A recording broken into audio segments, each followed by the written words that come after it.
go ahead. Do you need to make any announcements? That's it. Okay, good evening, everybody.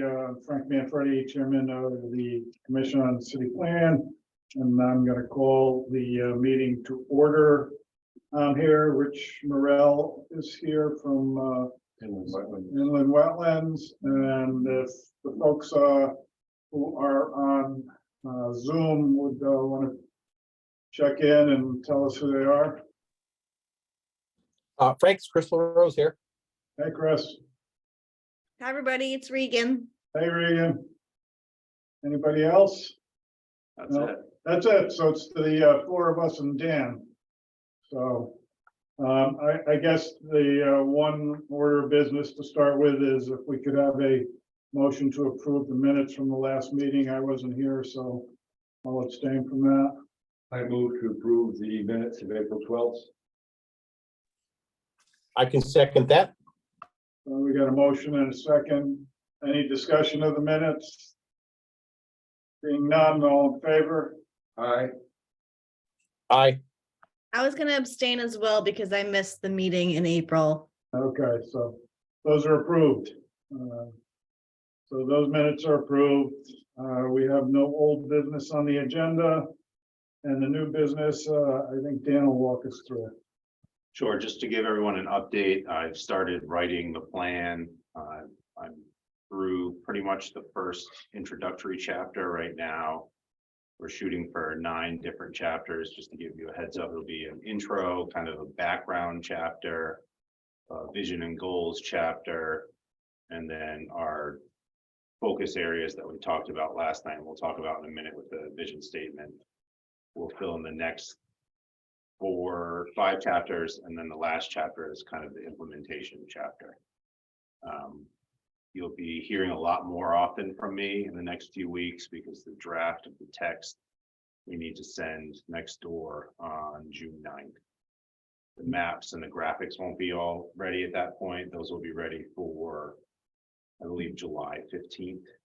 When you say next door, you mean It needs to to be the city referred council?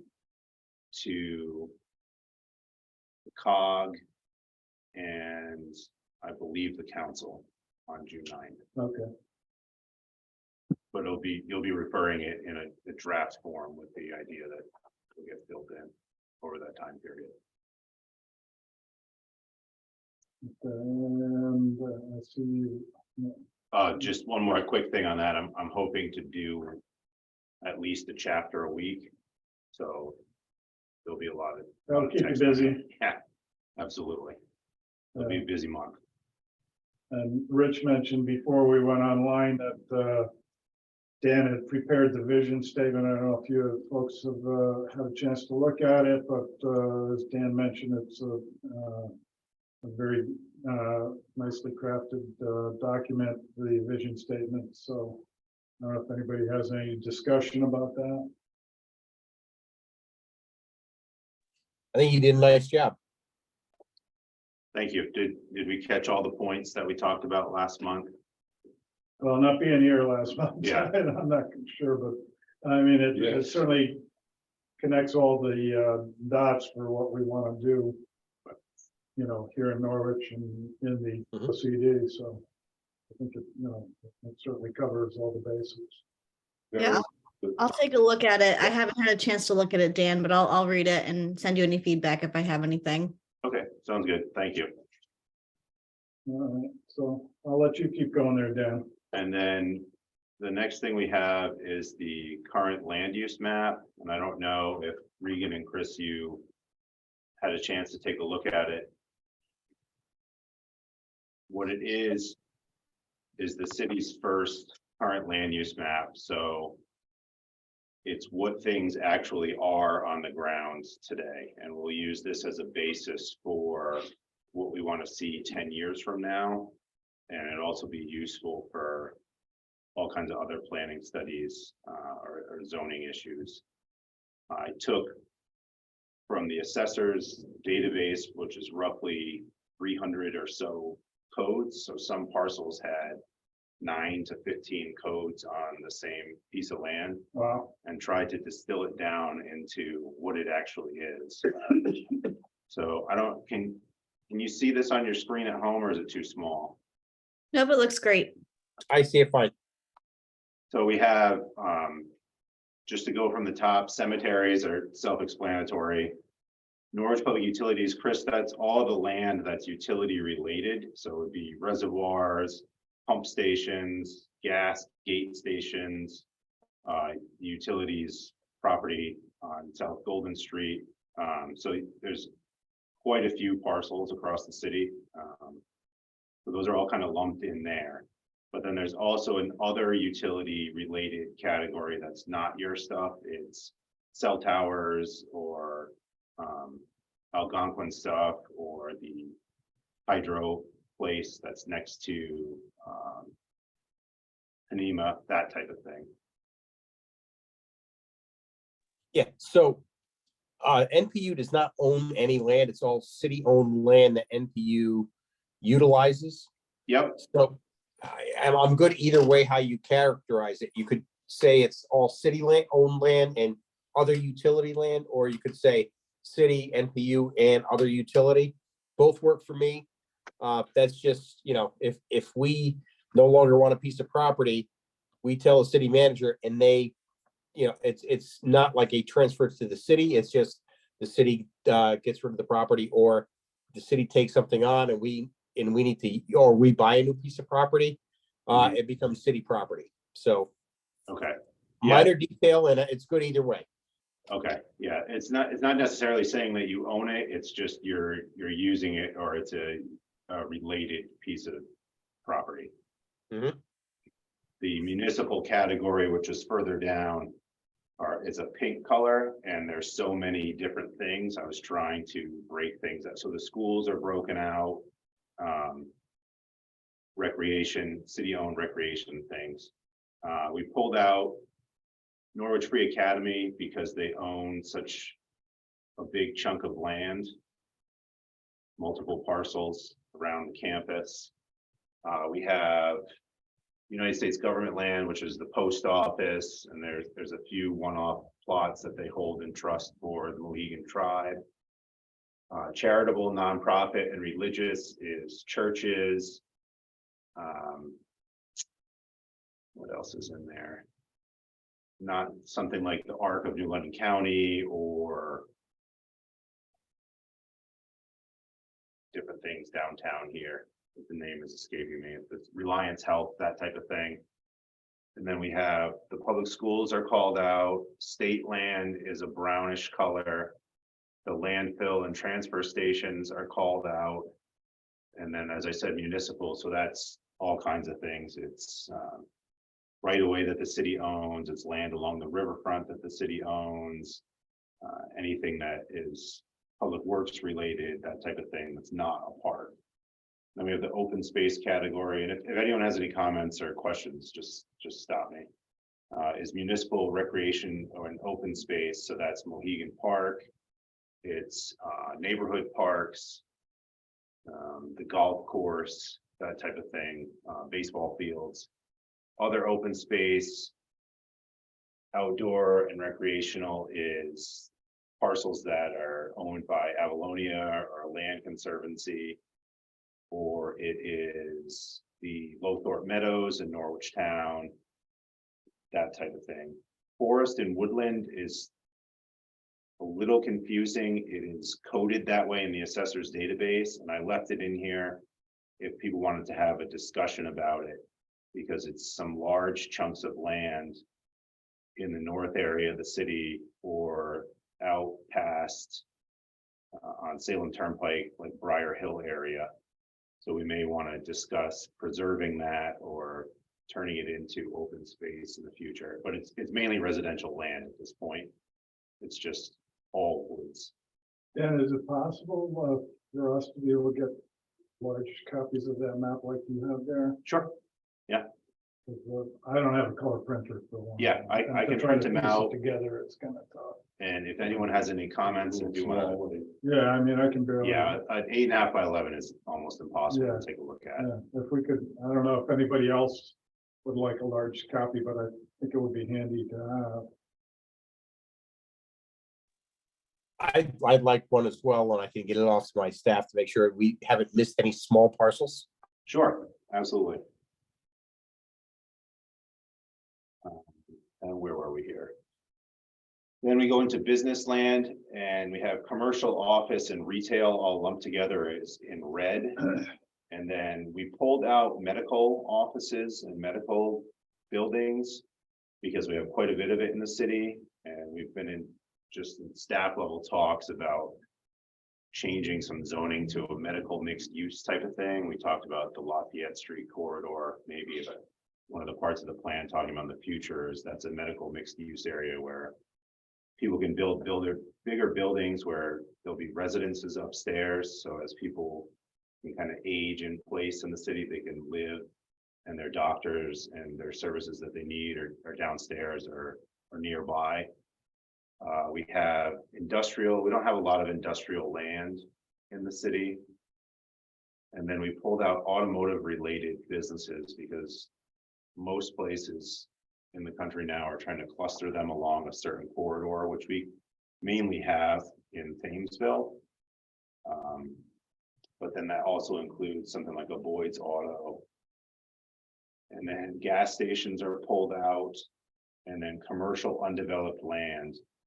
And I already have some notes on this map that you can't see, Chris and Regan, but we're gonna recode the land in the Business Park North that's currently single family or residential undeveloped here as commercial undeveloped, because that's what it's zoned for.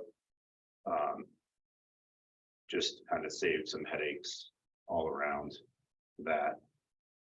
And then the big yellow areas is all the residential, and the colors I mainly chose because they're the national colors that people use for land use and zoning maps. Makes sense. So the yellow you see a ton of is single family.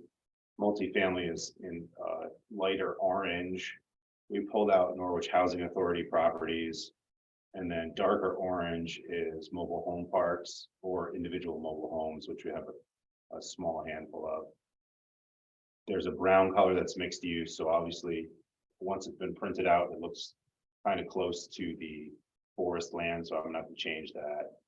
Then we have this weird residential accessory land, which is adjacent lots to existing single family or multifamily homes that may just have a garage, or it's just a side yard that is not a merged parcel. So we try to code it that way. And then the lightest yellow is undeveloped residential land. And then we have other categories that utility related, I mentioned earlier, railroads, parking lots and garages. We're going to turn off right of way. And then we have a few unbuildable lots. And an example of that would be off of Laurel Hill. I don't remember if it's River Avenue or River Street. They're basically cliffs along the river where you can never build anything. So that's what it's coded as. Yeah, that's our River Ave pump station down there. Yeah. So that's the map as of right now. I tried to boil down 300 codes into less than 20. We're almost there. It's really splitting hairs at this point. I don't see us collapsing anything else too much more. But I'm going to change some colors and recode a few things and try to clean it up a little bit. And I'll probably send that version out to everyone to take a look at, hopefully by Friday. Oh. And I can print you out 24 by 36. Yeah, copies that'd be if you'd great like. to have one. Nice job, Dan. I know that was a lot of work to do, so nice job. Thank Yeah, you. definitely. Definitely some more gray hairs from that. Yeah, that's, I could never do something like that. So Dan, that background information on this, have you shared that with our GIS group, Dave Poor and crew? I have not, but I'm overdue for a conversation with Dave and Ed about a number of GIS related things. So we'll set up a meeting with them probably next week. That's great, because if I forward off the, the PDF version of this, that's not kind of where, the information they would like to have. So I think it's good to have that collaboration. Yep, thank you. I appreciate that.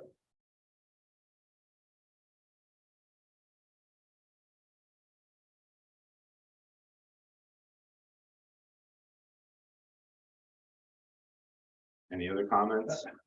No, I think it looks great. You've done a ton of work on it.